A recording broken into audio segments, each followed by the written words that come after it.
We need to talk about this book. This is the prequel to the Throne of Glass series. I tell you, I was dreading reading this. And I've also heard that people like don't even read the prequel.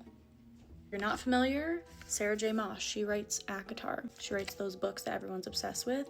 And ACOTAR got me back into reading. So I was like, I need to keep the train going.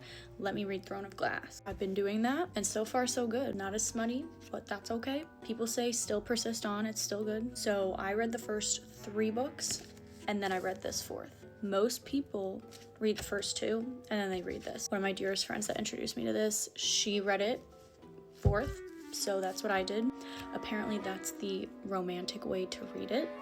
Fitting, but most people read it after the 2nd. Guys, you cannot not read this. I thought that this was gonna be the hardest book to get into because I went on Fable, aka the new Goodreads, and I looked at all the reviews and everyone was just like soul crushing. My heart is breaking. My heart's been ripped out of my chest. Like when you read the first book, the main girl is coming from like slave camps. So my impression of this book was that is what this was going to be about. I was so wrong. There's not even a full chapter of her enduring that part.